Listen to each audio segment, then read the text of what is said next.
DP 0 ini sebetulnya jadi gimmick aja, karena itu berlaku juga di perumahan-perumahan komersial lainnya. Konkretnya DP 0 rupiah ini akan seperti apa, Pak Anies? Konkretnya adalah warga memiliki kesempatan untuk memilih rumah mereka. Pemerintah bisa saja menyiapkan, tapi di sisi lain ada supply dan ada demand di warga. Dan ini yang kita selesaikan dengan memberikan kesempatan bantuan untuk Saya ingin tahu perspektif Anda begitu. Sebelumnya angka maksimal 7 juta pun banyak yang mengatakan ini terlalu tinggi untuk masyarakat berpenghasilan rendah. Kemudian sekarang naik menjadi 14,8 juta rupiah untuk batas maksimal. Bagaimana pendapat Anda, Kang Yayan? Kalau mengacu kepada keputusan Menteri PUPR tahun 2002, nomor 242 tahun 2020, itu dikatakan bahwa batasan penghasilan itu adalah 8 juta. Sementara keputusan gubernur yang mengatur yang tahun 2019 itu, batas penghasilan MBR itu dikategorikan adalah 7 juta. Yang sekarang pertanyaannya, mengapa menjadi 14,8 juta? Nah, kita harus mendalami apa dibalik makna definisi 14,8 juta. Ketentuan itu diatur dalam keputusan gubernur 588 tahun 2000 yang menyatakan bahwa angka 14,8 juta itu adalah akumulasi dari kemampuan membayar 3 kali angsuran. Artinya kalau kita bagi 14,8 juta itu dengan dibagi 3, itu berarti rata-rata itu harus 4,9 juta yang batas cicilan yang diberikan itu.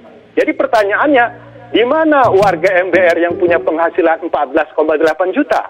Apalagi ketentuan itu juga mengatur dasar penetapannya berdasarkan gaji pokok. Kalau misalnya ada MBR yang punya gaji 14,8 juta, itu bukan MBR lagi. Dan kita kembalikan lagi, batas UMP DKI itu 4,4 juta.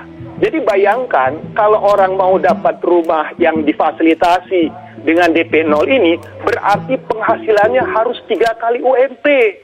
Nah pertanyaannya, di mana UMP DKI yang bisa 14 juta? Rasanya nggak rasional gitu. Baik, rencananya dalam RPJMD ini kan harusnya 5 tahun, ini sudah ada 230.000 lebih unit. Sampai sekarang kita lihat realisasinya masih jauh dari itu begitu. Bagaimana Anda melihat ini, Mas Yayan?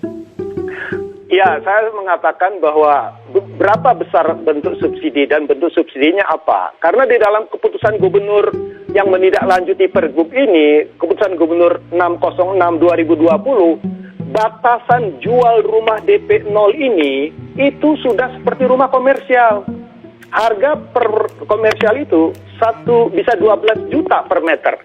Kita lihat lampiran keputusan gubernur yang nomor 606 ini, bahwa nilai jual per meter itu sudah mendekati 12 juta loh. Jadi kalau 12 juta itu termahal itu misalnya Jakarta Selatan itu 11,6 juta. Jakarta Pusat 11,7 juta per meternya. Kalau komersial 12 juta, kalikan aja bahwa rumah ini sulit terjangkau. Sekali lagi saya mengatakan, kalau tipe studio dibeli misalnya 18 meter, harga per unitnya 203 juta. Jadi kalau tipe 36 tidak disubsidi keluarga, sama saja begitu ya harganya ya? Sama aja, harganya itu misalnya contoh yang tipe 36 itu mencapai 406 juta. Siapa yang bisa sanggup membelinya gitu kan, bagi kelompok MBR.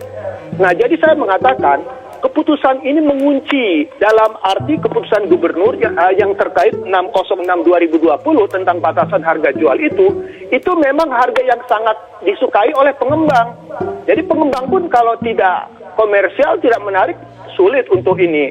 Kalau misalnya pemerintah DKI mau memberikan jaminan, misalnya kalau tidak laku ada asuransi dibeli oleh pemerintah daerah, nggak ada masalah. Tapi berapa besar angka itu bisa diberikan? Jadi saya kira DP 0 ini sebetulnya jadi gimmick aja, karena itu berlaku juga di perumahan-perumahan komersial lainnya.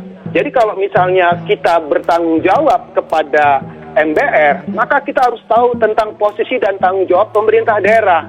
Bahwa kalau MBR itu harus ada kewajiban di Undang-Undang Nomor 1 Tahun 2011, Pasal 54 yang mengatakan ada untuk subsidi perolehan rumah. Berapa sebetulnya subsidi? Apakah subsidi itu masuk di dalam DP? Atau nanti DP-nya menjadi tanggungan bagi pembeli.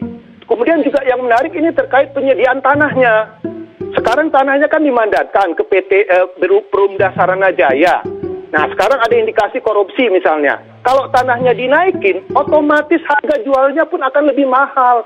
Jadi otomatis harus clear ini sebetulnya berapa bentuk subsidinya, berapa ketentuan-ketentuan yang membantu karena harga jualnya sudah hampir rata-rata mendekati 12 juta per meter perseginya gitu. Baik.